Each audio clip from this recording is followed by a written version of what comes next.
ዘመናችሁ የማትረሱትን ፎቶ የተነሳችሁት የትና በምን አጋጣሚ ነው? እነ ሰራዊት ፍቅሬ ይሄ ጥያቄ ቢቀርብላቸው በእርግጠኝነት ይሄን ጊዜ አስታውሶ ይሄን ፎቶ ማለታቸው አይቀርም። ሳምንቱን ሙሉ ሳር ቅጠሉ ፊንቴክ ይላል። ጨዋታ አዋቂዎች መኒቴክ ነው የሚሉት። ጨዋታን ጨዋታ ያነሷል። መቼስ ተጠርጥረው በተያዙ ሰዎች ዙሪያ ከተነገሩ ጨዋታዎች አንዱን ልንገራችሁ። ወንድም ካሊድ የተባለ ግለሰብ የፊንቴክ አምባሳደር በመሆኑ ተጠርጥረው ከተያዙ መሃል ይገኝበታል።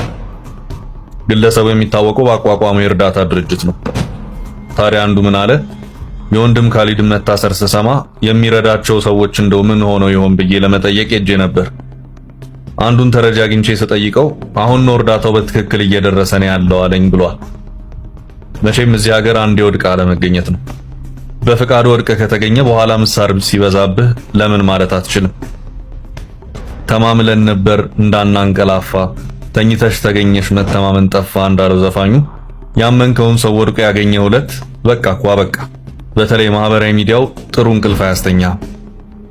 ምንም እንኳን ዛሬ ስሙ ገኖ በመውጣቱ ፊንቴክ ይባላል እንጂ እነዚህ ተጠርጣሪዎችና የድርጅቱ ባለቤት የሆነው ዳንኤል ዮሐንስ የሚተዋወቁት ገና ድሮ በሄሎ ታክሲ ዘመን ነው። ያኔ እዚህ ድራማ ዋናው ተዋናይ ዳንኤል ዮሐንስ ሜሴንጀር ዳን በሚል ስም ነበር የሚታወቀው።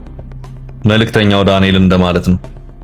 በእምነት ተቋም ውስጥ በቅጽል ስም አንዳንድ እዚህ ለመጫወት የማያመቹ እንቅስቃሴዎችን እያደረገ ሳለ የመንገድና ትራንስፖርት ባለስልጣን አሮጌ ላዳዎችን የማዘመን ሐሳብ ያመጣል። ይህ ሐሳብ ከቤተ እምነቱ ጨዋታ ይልቅ እንደሚያዋጣው ስላመነ ሜሴንጀር ዳንኤል ዮሐንስ ነኝ የምን መልእክት ነው ብሎ የመኪና ደላላ አስመጪ ሆነ። ከዛስ እንዳትሉ ከዛ የሆነውን አብረን እያየን ነው።